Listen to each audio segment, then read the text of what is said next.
বিসমিল্লাহির রহমানির রহিম। হে সমস্ত জগতবাসী, অবশ্যই আল্লাহ আমাদেরকে স্বপ্নে নিদর্শন দিচ্ছেন যে যদি কোনো ব্যক্তি যদি স্বপ্ন দেখে যে জান্নাতের ফল কুড়াচ্ছে এবং অন্যকে খাওয়াচ্ছে, তবে তার ইলম দ্বারা অন্যের উপকৃত হবে এবং আমল করবে, কিন্তু সে তার আমল করবে না এবং উপকৃত হবে না।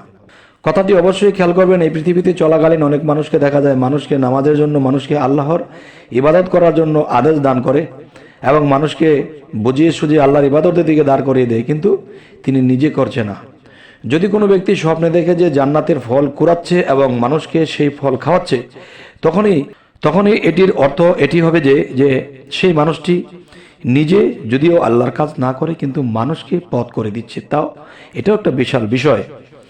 আচ্ছা, তো এবার আসবো, যদি কোনো ব্যক্তি স্বপ্নে দেখে যে জান্নাতকে দোজখে নিক্ষেপ করছে, যদি কেউ স্বপ্ন দেখে যে জান্নাতকে দোজখের দিকে নিক্ষেপ করছে, তবে সে কি বোঝা যাবে? সেটি হলো, দেখুন, সে বাগান বিক্রি করবে এবং তার মূল্য বা টাকা খাবে। আচ্ছা, তো এবার আসি, যদি কেউ স্বপ্নে দেখে যে হাউজে কাউসারের পানি পান করছে, তার সে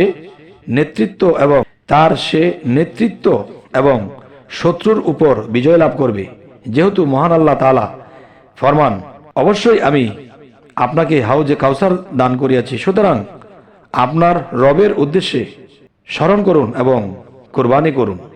এখন একটি বিষয়, যেমন নামাজ ফার্সি শব্দ বাংলায় এসেছে স্মরণ করা, তাহলে অবশ্যই আমি আপনাকে হাউজে কাউসার দান করিয়াছি, সুতরাং আপনার রবের উদ্দেশ্য নামাজ পড়ুন বা আপনার রবের উদ্দেশ্যে স্মরণ করুন এবং কুরবানি করুন। এই যে কুরবানি কথাটা বলা হয়েছে, সেই কুরবানিটা হলো যে শরীয়তের ভাষায় যেমন মহিষ, দুম্বা, খাসি, উট, ভেড়া, কিন্তু এখানে হাকিকতের দেশে গেলে এই কুরবানিটি হবে যে মানুষের 6টা রিপু, লোভ, লালসা, কাম, বাসনা, বিভিন্ন খারাপ উদ্বেগ যে মানুষের মধ্যে জেগে ওঠে, সেগুলোকে কুরবান করা, সেই খারাপ মনকে, খারাপ দৃষ্টিকে কুরবান করা।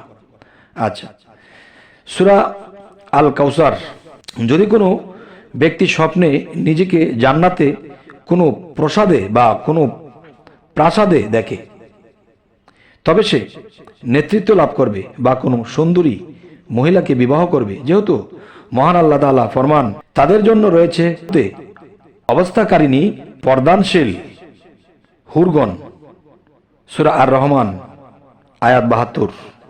আচ্ছা, যদি কোনো ব্যক্তি স্বপ্নে দেখে যে জান্নাতি মহিলাকে বিবাহ করছে এবং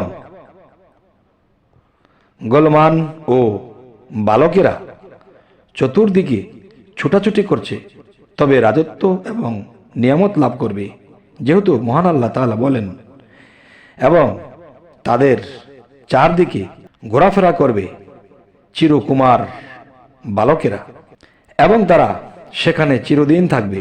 সূরা আদ দাহার আয়াত 19। তবে হে সমস্ত জগতবাসী, আজকের এই আলোচনাটি স্বপ্নের ব্যাখ্যার মাধ্যমে কোরআনের আয়াতের সাথে মিল দিয়ে বলা হলো। অবশ্যই আপনারা চেষ্টা রাখবেন যেন স্বপ্নের ব্যাখ্যা আমরা বুঝে চলতে পারি। তো আমাদের চ্যানেলটি যদি ভালো লাগে অবশ্যই সাবস্ক্রাইব করে রাখবেন, পরবর্তীতে যেন ভালো আলোচনা এনে দিতে পারি। সকলেই ভালো থাকবেন। আল্লাহ হাফেজ।